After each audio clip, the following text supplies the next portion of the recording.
Hey, what is going on, everybody? Happy New Testament Tuesday. I'm Pastor Adam. I'm so glad you decided to tune in, check out, and see what we've got going on today. Man, I'm so glad you're here. I'm so glad that you are a part of what we are doing and diving into the Word of God today. Let me ask you a question. How do you know you're following God? A lot of the times we stick to our gut, right? We have our conscience. We want to go along with that.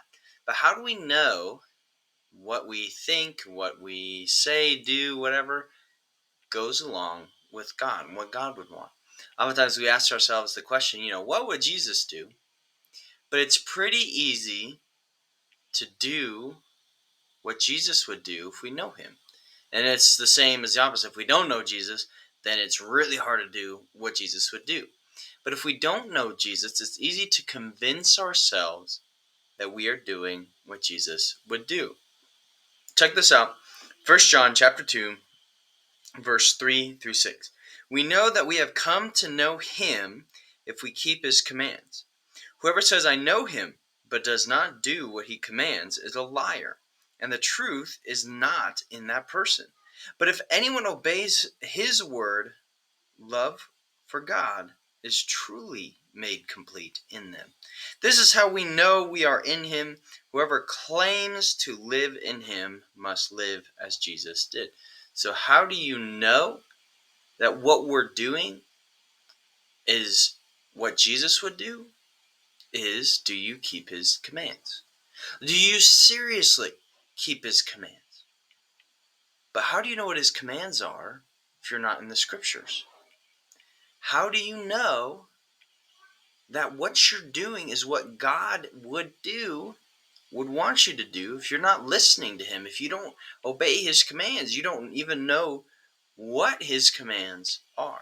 Reading the Bible is so important, because every time you open up the Bible and you read it, you understand more about God. You understand more about how God interacted with people, how Jesus interacted with people, God's plan for all of us.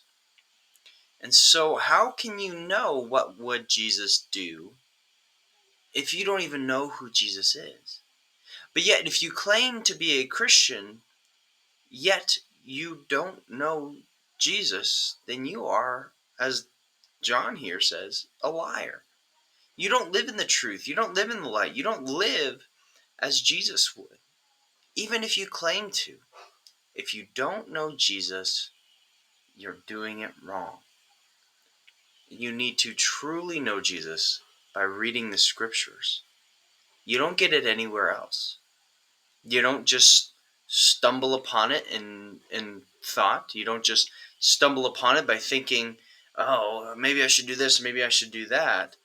Well, it's not about what you would do or what you think you should do. It's about God. You have to give up your sense of control in a way and go, it's not about what I know or what I would do or what I think I should do or what even I think Jesus would do, but rather looking at the Bible, reading it, and understanding what would Jesus do.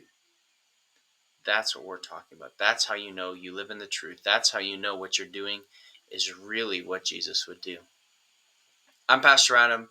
This has been New Testament Tuesday, and I hope that you know the truth, that you know Jesus' commands, so that his love can be complete. I'll see you next time.